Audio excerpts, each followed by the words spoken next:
80% of success is psychology, 20% is the mechanics. The problem is most people live in their heads. They have their dream, they have their goal, they get hyped up about it, they get fearful about it, and they just don't execute. Unchain your mind.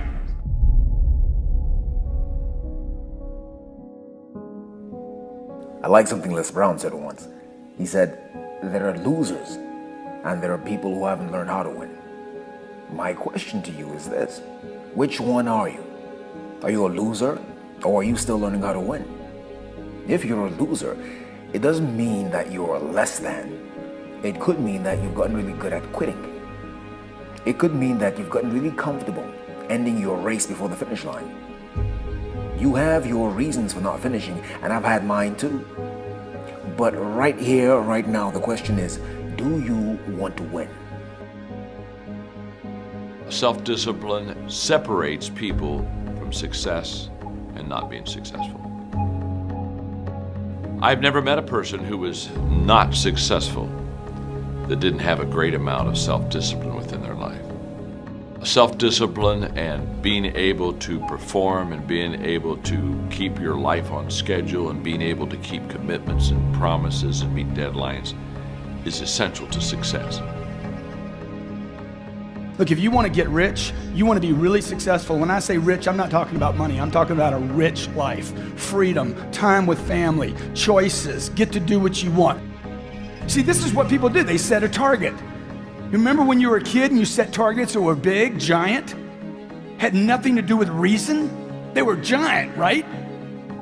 And then you had some difficulty getting to it and somebody said what? Dude, your goals are unrealistic. You need to drop your goals down and add 40 years and end up with nothing. Certainly not congruent with your potential. None of us can afford to have a life that is controlled by someone else or a life that is basically controlled by our emotions. I learned many years ago that there are two kinds of people. There's the type of person who says, I'm going to wait till I feel like it before I do it. And then there's a person who says, I've got to do it so that I feel like it. One will never get anything done because they're still waiting to feel the moment to move. And the other person says, no, I need to move, and then I will begin to feel the moment. Most people have strategies available, or they could get them, or you could create them, but the problem is you got a story. And your story is why it isn't working. And the story is, I've tried everything.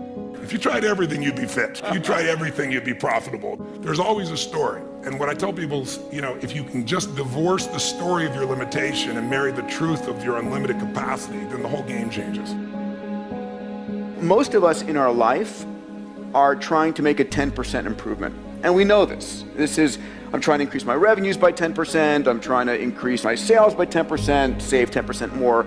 The lands out there, whatever it truly is, we all have this sort of beaten into us by life and by the rest of the universe that you can make these small incremental improvements. But the fact of the matter is that there are those in the world that go 10 times bigger. And every one of us can be that. I would say to you that it's your duty, your obligation, and your responsibility to fulfill your potential, and that's actually what success is. Success is not money. The simplest thing is get crazily hungry for something. We all know when you get so hungry, so desirous, your brain starts coming up with answers. And then it's massive action, but effective execution, which is all modeling, which is, I assume, what this is about. Find the best example, compress the time. Let someone else take 20 years to figure it out. You do it in 2 weeks or 2 months. Even if you have no idea how to solve it, no idea how to get there, you'll be amazed at what you come up with. And what's interesting is our legacy, our past, anchors us to where we are today. And you have to let go of that. You truly have to let go of all the stuff in your past, what you thought you'd done, the infrastructure that you built to let yourself go. We are not our feelings. We are not our patterns. Those are things we might identify with, but we're not that. And so when I see a pattern and it doesn't work, I don't think the person's broken. I don't think anybody's broken. I'm not here to fix people, but I am here to break up the patterns that don't work. I might be wrong in what I say, okay?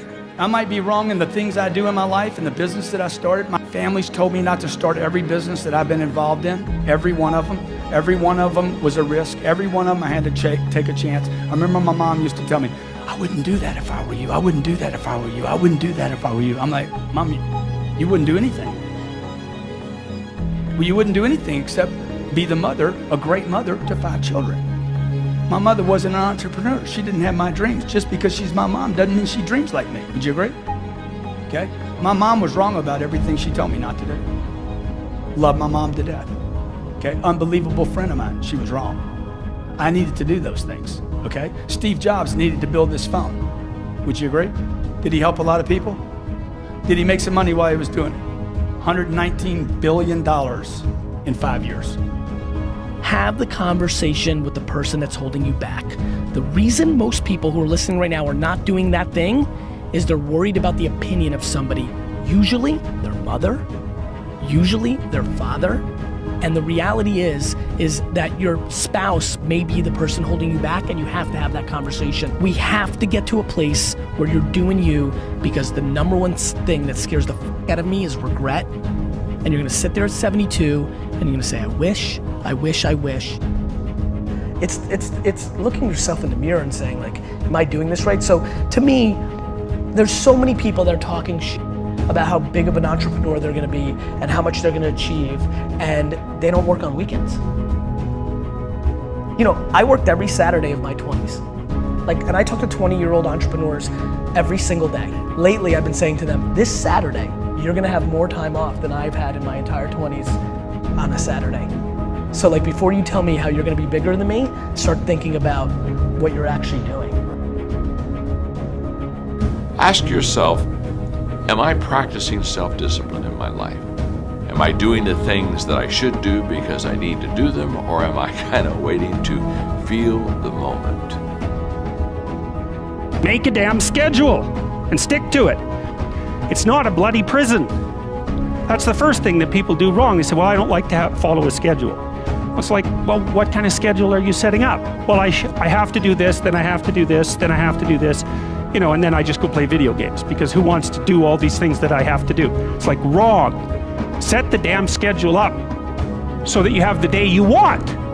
You are what you consistently do. If you look at your calendar, you look at what you're doing on a daily, regular basis, that is what's going to determine your future path. So if you eat one chocolate bar, but the rest of your day is pretty healthy, you're going to be a healthy person. But if you're eating junk and then pizza and then Burger King and more burgers and more junk afterwards, and then you eat one piece of broccoli, doesn't mean you're going to be healthy. Working out once won't make a big difference for you. Working out 3 times a week or working out every day, you'll see changes in your life. You are what you consistently do. Want to be in the game? Read. The average American reads 1 book a year. The top CEOs in America read 5 books a month, 60 plus books a year. But immerse yourself with books, audio, video, daily, okay? You hit all 3 of those, where I'm reading something, listening to something, and watching something. These are completely different ways to learn. Find YouTube channels that are good for you. If you work your ass off, you're totally focused, you're trying to serve something larger than yourself, and you really are executing what works, you need a little grace. You might want to call it luck if you prefer, God, the universe, but it's there. And we can all achieve. But I think the more important skill, if you ask me, is to have an extraordinary life is the art of fulfillment. And it's an art, it's not a science. Because there's a science to making money. I don't care who you are, if you do certain things, you're gonna have too much financial stress. You do other things, you're gonna have an abundance. There's a science. There's a science to your body. Everyone here is biochemically different genome, but there's certain fundamental patterns that if you and I follow them, you're gonna have tons of energy, you're gonna feel good. If you break them, you're gonna pay the price and have low energy or disease. But fulfillment is an art. What's gonna fulfill you is different than the other person next to you. You're not gonna learn that from anybody else. And you gotta find it, because success without fulfillment is the ultimate failure.